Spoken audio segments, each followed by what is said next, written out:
How's it going, everybody? I'm the best there is, the best there was, the best there ever will be. There have been none before me, there'll be none after me. Therefore, I am the one and only Big Guy Jacoby, and welcome to Wrestling Made Simple.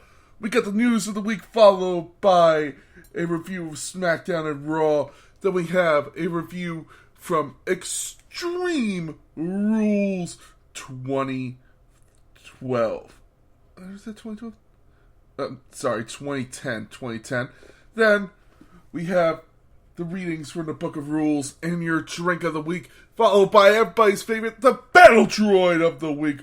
Let's get into the news this week, as apparently a lot of people are saying backstage, if there are fires in WWE and AEW after the fight, it will result in lawsuits. So apparently it has been discussed that no matter who gets fired backstage, there will be lawsuits from going either against AEW or other people involved in a backstage brawl that happened after AEW All Out. While it was talked that it was a shoot by CM Punk and the company was aware of the words he was going to use for his media scrum appearance, apparently there's way more that we did not know.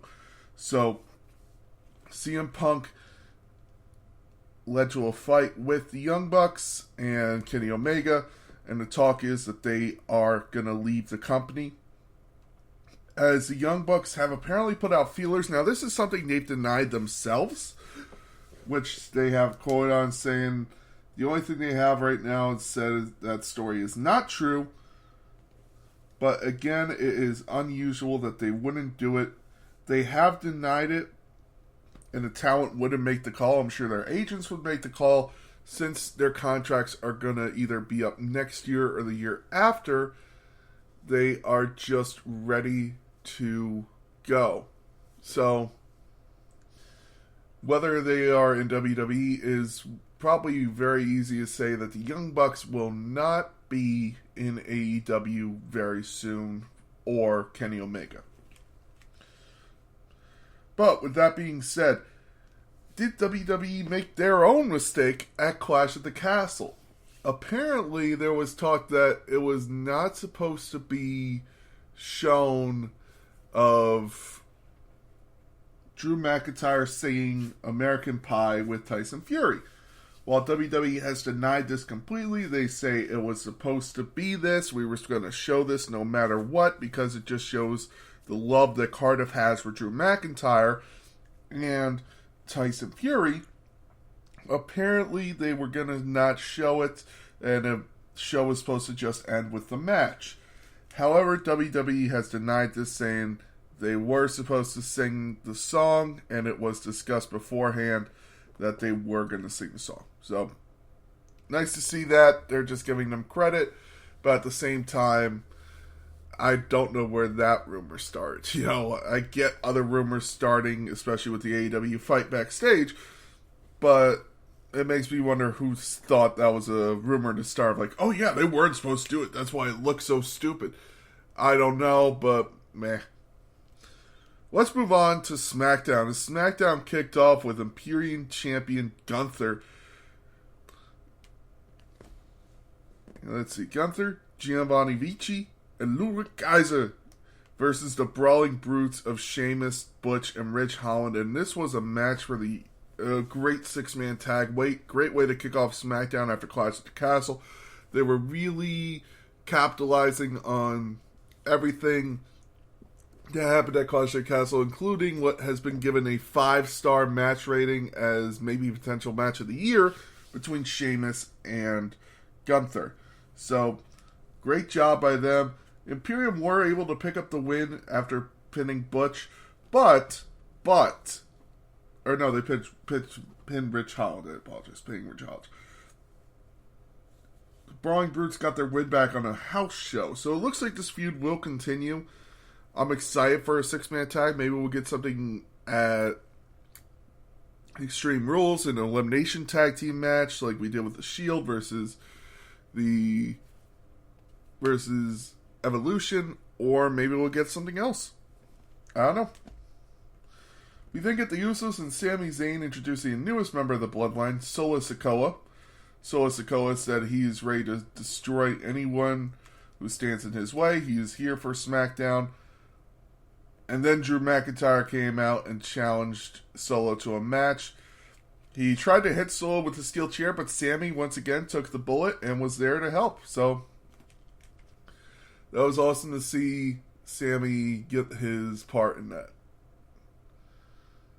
After this, we got WWE Women's Tag Team Champions Raquel Rodriguez and Aaliyah versus Toxic Attraction, Gigi Dolan and Jacy Jayne.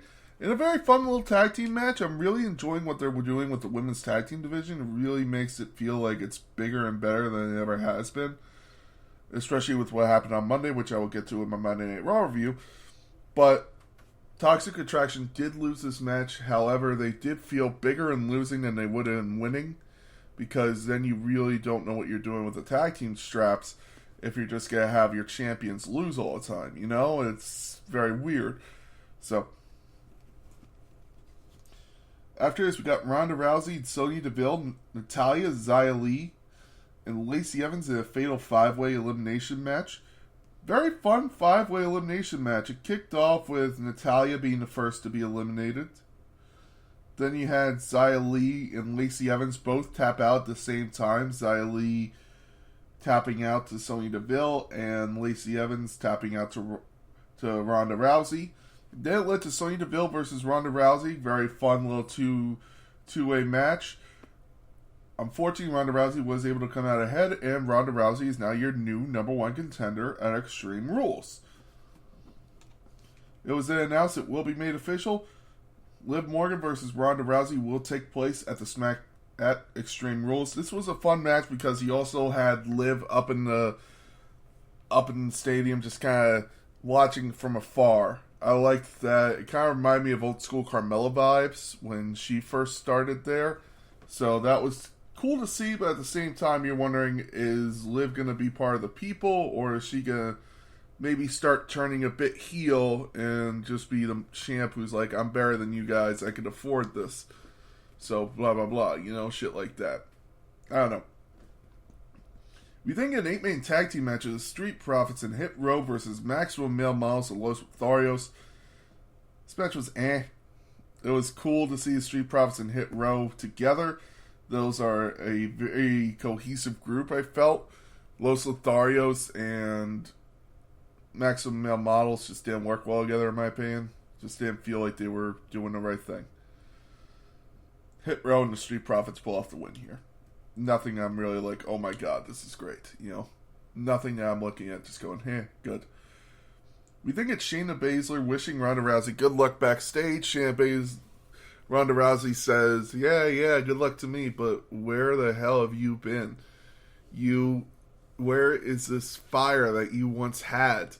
I want to see the fire, Shayna Baszler. I want to see this monster that she was, making people tap out so easily. I miss that. I miss that in Shayna Baszler. So, I want to see that. You then get Braun Strowman debuting his new theme song. Wasn't really it. I like his old one way better, so meh. And Alpha Academy came out, tried to attack him. But Braun Strowman was able to deliver a powerbomb to Chad, and then he delivered a powerbomb to Otis. That took some muscle, man. Bravo to Braun Strowman. He's been working out on his physique ever since he left WWE. I mean, you could tell he looks completely different. I know he's gotten some backlash for it, but I am so happy to have Braun Strowman back. We then get your main event. Now, it was pitched backstage. It was going to be a no DQ match. It was going to be Solo just going to the ring alone, being Solo Sikoa. Although they brought out the rest of the Usos and Sami Zayn after Sami Zayn tried to wish him luck. And Solo said he would like Sami Zayn and he's happy to have him in his corner. You had Jay getting pissed at Sami, saying you don't deserve to be here. It's clear that this is going to be something. I don't want it to be. I want Sami to win Jay over because I actually like Sami Zayn in the Bloodline. But that's just me.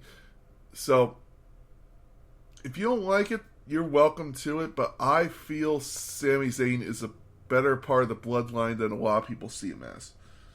But they all came to the ring, and it was a fun match while it lasted. Unfortunately, it didn't last too long, as Karrion Kross would get involved. That's right, Karrion Kross would actually get involved and lock in the cross jacket on Drew McIntyre, causing a DQ. So Solo Sikoa technically loses his debut match, but it was still fun to see him have a match on SmackDown. I'm happy for him to get the main roster call-up that he's deserved for so long. But that was SmackDown. If I had to give it a grade for this week, I would give it a probably C+. The 8-man tag really brought it down. I feel like the choice to put Ronda Rousey in so quickly as the number one contender is really going to hurt Liv Morgan's chances as a long-term title holder, you know? So, that's just me.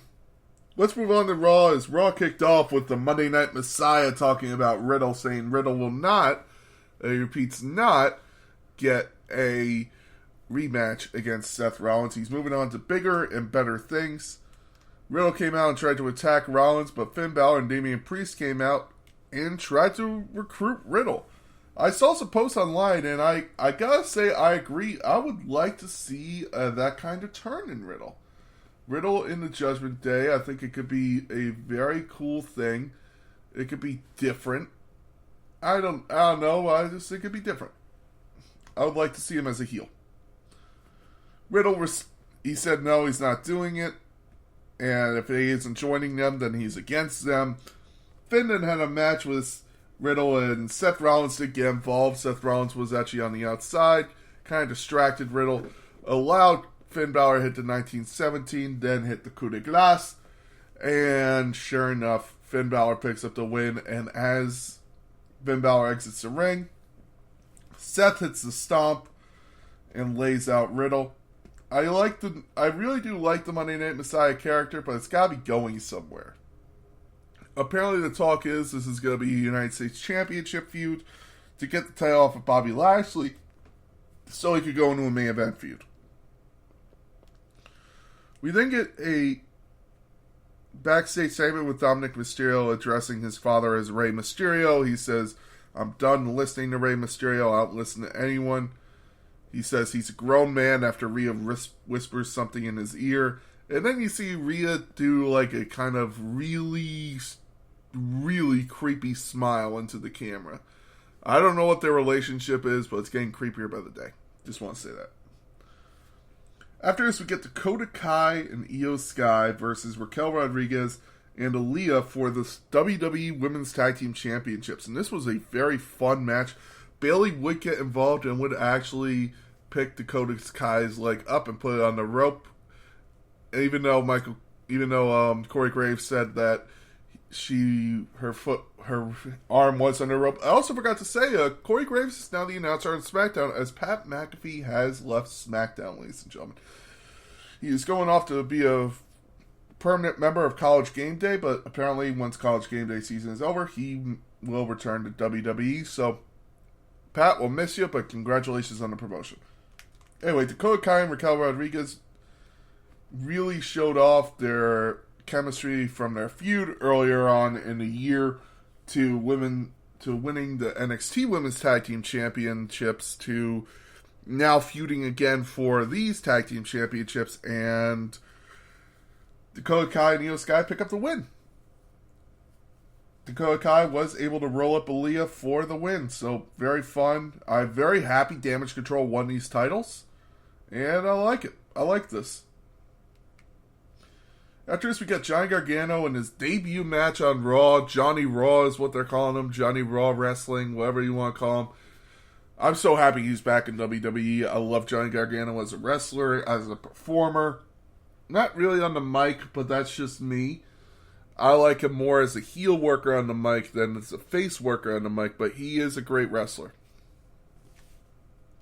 He was able to defeat Chad Gable pretty quickly, but Austin Theory then came in and attacked Johnny Gargano and said that Johnny Gargano is overrated and he's the bottom-feeding fish at the food chain. And then Kevin Owens came out and gave the promo of the fucking year, man. I can't even do this justice. Go look up the Kevin Owens promo on Theory. This is one of those things where I just heard it and I'm just like, all right, that's one. When you hear that one, you know, okay, that's something people are going to remember. You know, people like the Pipe Bomb, Stone Cold Austin 316. You hear those and you're like, okay, I'm going to remember this one. And it's the same with this one. I'm not saying it's on the level of those, but it's definitely one that when you hear it, you're like, oh my god, that's a good one. That's a line and a half. So I really liked this promo of Kevin Owens laid on Theory. He then slapped Theory and a brawl came to, and they were going to be separated. The match has been announced for Raw next week. But it will... I have a feeling it's not going to end right, and we will get a match between them at Extreme Rules. We then got Bianca Belair in an open challenge for her Raw Women's Championship, and Sonya Deville would answer the challenge. Bianca said, "You aren't Ronda Rousey, you aren't even a suit anymore, you're just you. Now go ahead and get in this ring so we can end this quickly," and sure enough, she did. Then Bayley came out and basically made it clear she's coming after the Raw Women's Championship. Her and Damage Control would attack Bianca Belair, but Asuka and Alexa Bliss would come out to make the save. Bravo to them. I'm very happy they're still using them on TV, and it's clear that it's going to be Damage Control versus those three. Probably for Bayley for the Raw Women's Championship, and Dakota Kai and Io Sky for the Tag Team Championships, feuding with Asuka and Little Miss Bliss. After this, we got Omos versus two local wrestlers. Now, this is something I wanted to talk about. So, my feed, I was watching on my TV. I usually watch it on my computer so I could do other things, multitask while I do it. But my feed on my TV cut off. It just stopped and then went to like a channel close signal, and then technical difficulties. Apparently, this wasn't just me. It was happening all over the country, and it wasn't USA. It is a debuting wrestler coming to Raw. Who else affects electronics and everything when he comes in? Who makes the lights go off? Ooh, it makes you think, doesn't it? It makes you wonder. Are the rumors true? Is a Fiend coming to WWE? I don't know, but I wouldn't mind it at all. He destroyed the two wrestlers. It basically cut back in after his match was over. Smart by Triple H, by the way, if this is true, and it is a local wrestler, is a wrestler coming to WWE, that to do this during the Almost match, because they're not really giving him much TV time, but it still makes Almost look strong. We think it's Seth Rollins backstage. He finds Bobby Lashley and challenges him to a United States Championship match next week, and it is made official. It will be Seth Rollins versus Bobby Lashley. I'm very happy for this. I love Seth Rollins, so him getting a United States Championship match might win it from Bobby Lashley. I think that'd be awesome. We then cut to a pre-taped interview with The Miz and his Chateau Marmiz, his mansion in L.A., where Maurice came in looking as only Maurice does. There are two little girls playing in the house. Everybody's happy. Maurice reminds them, hey, they got a premiere to go to. Miz then cuts off the interviewer, leaves the house, and as they're leaving, who else is in the house but Dexter Lumis? He drew a painting. I got to agree with Corey Graves here. This is breaking and entering. This is kind of fucking scary. We then move on to your main event, as it's Edge versus Dominic Mysterio in a brawl for all. Dominic and Edge really fighting their asses off. Dominic actually hitting more Eddie Guerrero moves than he was in his father's moves. So it's clear they're trying to play up Eddie Guerrero in Dominic's life more than Rey Mysterio. So I think that's a really cool one. I like Dominic Mysterio really going to the roots of Mexican wrestling with more Guerrero than he is with Edge, you know.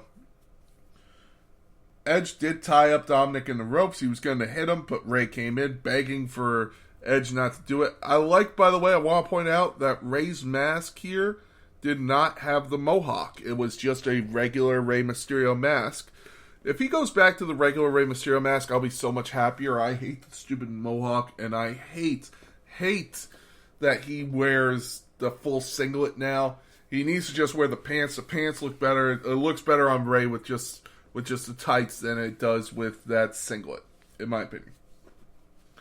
Edge doesn't listen to him, goes to attack Dominic, but then Judgment Day gets involved, attacks Rey Mysterio, lays out Rey Mysterio on the outside and attacks Edge. Dominic then attacks Edge's leg, starts hitting it with a steel chair multiple times, and then Finn Balor hits the coup de grace on Edge's leg. Apparently this might write him off for TV for a little while, because Edge is now a full-time performer, so they want to give him time off every now and then, which I agree with. I think that's smart. If I had to give Raw a grade this week, it would be a B+. Great job for a lot of it. Great job for also the way they played the Omos match, and the great job on the Women's Tag Team Championships. They made the right call getting you onto Damage Control. I didn't think Raquel Rodriguez and Aaliyah were great champions. They weren't bad, but I don't think it was the right call for them to be champions at that moment. Just my opinion. Let's move on to Extreme Rules 2010. This was the first pay-per-view after WrestleMania 26. Shawn Michaels has officially retired. The Undertaker is going to take a little time off. And you're just letting the real full-time talent get their show, you know? It kicked off with a dark match between Dolph Ziggler and Kofi Kingston in the great town of Baltimore, Maryland, First Marine Arena, with an attendance of 12,278. So yeah, there was a dark match between Kofi Kingston and Dolph Ziggler. It's unknown the time of the match, but Kofi Kingston would pick up the win. You would then get the Hart Dynasty of Tyson Kidd and David Hart Smith and Natalya in a gauntlet match versus Show Miz. So Show Miz would come out to really start off the main show. They would cut a promo on how they don't need to defend their titles and all that. Teddy Long would come out and start talking to The Miz. The Miz would start making fun of Teddy Long. He says, "Okay, player, you will be in a gauntlet match against these two teams." And then he goes, "You want to make it fall? Fine, player, it will be fall." And I miss Teddy Long, man. So it started off with John Morrison and R-Truth, which ended in a DQ after John Morrison would not break the hold on the Big Show. We then get the World's Strongest Tag Team, Montel Vontavious Porter, MVP, and Mark Henry versus Show Miz. Miz would be able to pick up the win after rolling up MVP, although it would have done a lot of damage. And finally, the Hart Dynasty comes in and pins Miz to pick up the win. They are now the number one contenders and will get a shot at the Undisputed Tag Team Champions later on. Not during the show, but later on. After this, we would get CM Punk and Rey Mysterio in a hair match. Had CM Punk lost, he would have had to shave his hair. He would have had to have his hair shaved. Unfortunately, CM Punk did not lose this match. He would pick up the win and would keep his hair. It was a 15-minute, really classic. This is a match that I'm looking at. I'm like, wow, what a fun match. It was cool. It was nice to see a really clash of styles of the Technician versus the High Flyer. So bravo to CM Punk and Rey Mysterio. We then get a strap match between the former tag team Crime Time of Shad Gaspar, rest in peace to him, and JTG. I can't believe he's gone, man. It's a hard one to really... I was there for the Warrior presentation to his family. It wouldn't be a long match. JTG would pick up the win in a 4-minute match, but still, it's a fun one to look back on and be like, this could have been a great feud. They should have just blown it right off, you know? After this, we get Jack Swagger versus Randy Orton in an Extreme Rules match for the World Heavyweight Championship. That's right. The World Heavyweight Championship is on the line after Jack Swagger cashed in on Chris Jericho. Edge would attack Chris Jericho the night after WrestleMania. And you would have Jack Swagger cash in, and then it would lead to an Extreme Rules match between him and Randy Orton. Fun match. they wouldn't really bring out too much. They bring out a couple chairs and tables, but nothing that I'm like, okay, this is a really cool Extreme Rules match. Jack Swagger would retain the title, which I feel was the wrong call. I feel it should have been Randy Orton. I just don't think Jack Swagger was ready at the time to be World Heavyweight Champion. I get why they did it. I get why they wanted him to be champion. But at the same time, it's not that great. This also really doesn't feel like an Extreme Rules match for me. It just feels like just every now and then you get a couple things, but nothing really too major. We then get Sheamus versus Triple H in a street fight, continuing their feud from WrestleMania. Triple H would pick up the win over Sheamus at WrestleMania 26. It was a very cool match. I think it's actually a very underrated match in WrestleMania, but that's just me. It really felt like it had it could carry on.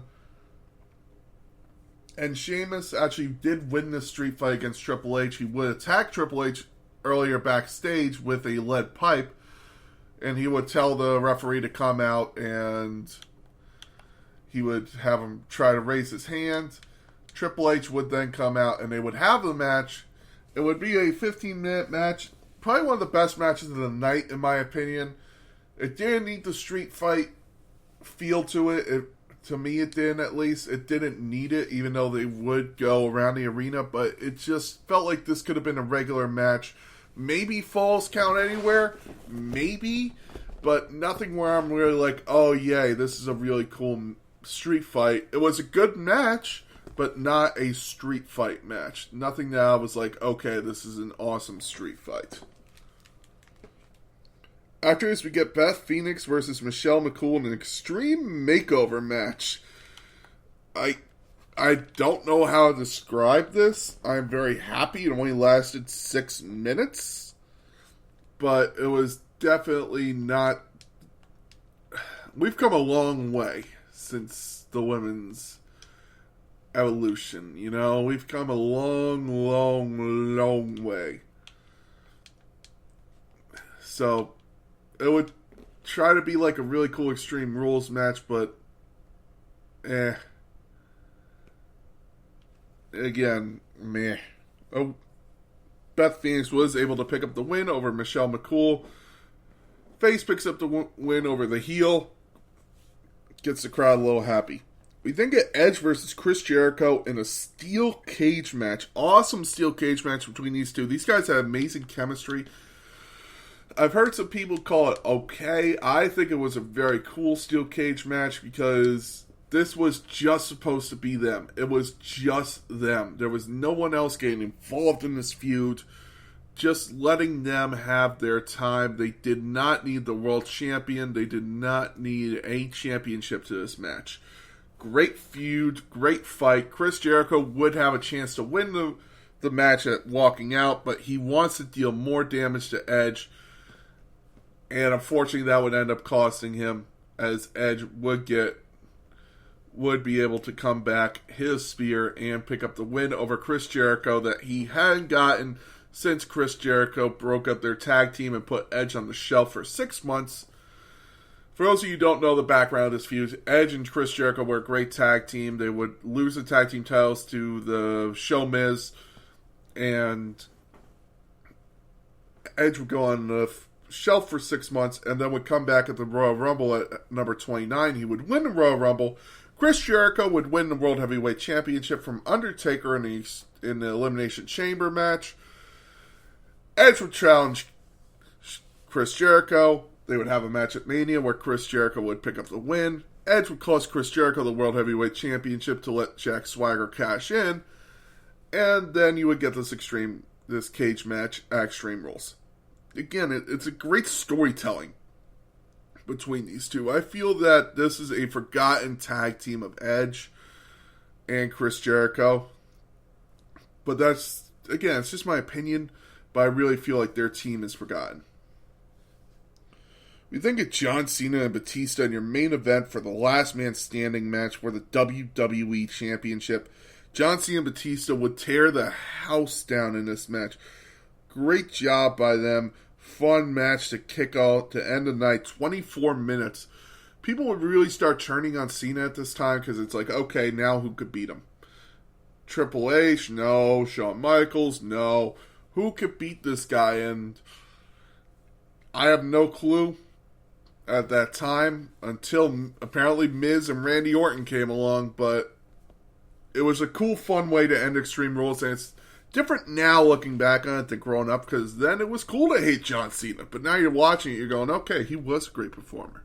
He really had the moveset to really make you think of, like, okay, he's not doing this for the flashy moves, he's doing this to tell a story in the match. That's what I love about John Cena. I know it's something that a lot of AEW pundits and people who like things like New Japan might like the flashy moves of the oh my god moments. I'm more interested in why they're fighting and how the fight is progressing than they need to do a top rope corkscrew just to get my attention. You know, I mean, do the amazing moves, but make sure the amazing moves have a reason to be done. That's just my opinion. If I had to grade Extreme Rules, I would probably give it a C, C-. There were a lot of times where I'm looking like it did not need that, like the Sheamus versus Triple H, the Jack Swagger versus Randy Orton match. They did not need the stipulations, but at the same time, I'm also looking at the women's match, which was terrible, in my opinion. Just god-awful. Just god-awful. But it was also it was a great match between Edge and Chris Jericho. There was a great match between John Cena. And Batista. You had the awesome CM Punk match and the Gauntlet match, but the middle of the card, the Shaq Gaspard and JTD were just too short to grade, but those three matches in the middle of the card really drug it down. And I get it's the mid card; it's supposed to be drugged down a little bit, but it just didn't feel right. It just didn't feel like a good show because of those. Again, my opinion. Let's move on. And this drink is so. For those of you who don't know, I am a Minnesota Vikings fan. I'm a Jets and Minnesota Vikings fan. So I chose this drink because it's named after my Vikings, the Purple People Eaters. I also chose it because of the Vikings, I wanted to pay tribute to the Viking Raiders. So this is the Purple People Eater. Now make sure you do drink this responsibly. Do not drink it dry. Do not drink if you're under 21. And do not overconsume alcohol. So, Purple People Eater is a strong drink. I want to let that be known. It is 1.5 ounce vodka, 1 ounce blue curacao, 1 ounce sweet and sour mix, 1 ounce grenadine, and 1 ounce cranberry juice. You're going to rim the edge with purple sugar and set that aside. Add ice to a separate glass, and then you're going to shake all the ingredients in. You are then going to fill the glass with ice and pour over the mix. Garnish with a lemon wheel. And again, please drink responsibly. And that is your WWE Drink of the Week, ladies and gentlemen. Let's move on to a reading from the Book of Rules. Attention, January, a letter from Vincent Kennedy McMahon at Titan Tower to the Superstars. January 19th, 2016. Attention Superstars! As a reminder, the rules of the WWE Draft specifically prohibit superstars from appearing on the opposing brand's programming. You are only to compete for the brand you have been drafted to. No exceptions. VKM. A reading from the Book of Rules. And now, everybody, it is time for your Battle Droid of the Week. It's hard to pick a Battle Droid of the Week this week. If I had to pick one, I think I'm going with Aaliyah. Now, I don't want to give her this award. It sucks that I have to give it to her, but I just feel she just brought nothing to the tag team with Raquel Rodriguez. And I feel it's going to be a played out story again of, oh, she brought nothing to the tag team, so now they're going to have a feud. And she's going to try and prove that she belongs to Raquel Rodriguez, and she's going to be the dastardly heel. I pray they don't do that, but at the same time, I can understand that storyline now. She brought nothing to the table in this tag team. It sucks, but I understand it. She's a good performer, just nothing that you're going to be like, oh my god, about. So, Leah, it sucks to give you this award. I wish I didn't, but you are the Battle Droid of the Week. Congratulations. Enjoy the award. Uh-oh. Ladies and gentlemen, I've been the big guy. Thank you so much for listening. It's been a fun week in wrestling. And by the way, I want to point out, this is episode 69. Nice. It's been very fun doing this podcast, and I'm going to continue doing it. If you keep listening, I'll keep saying. If you quit listening, I'll shut up. So, keep listening, and I'll keep saying stupid shit. Thank you very much for listening. Have a great week in wrestling. Goodbye.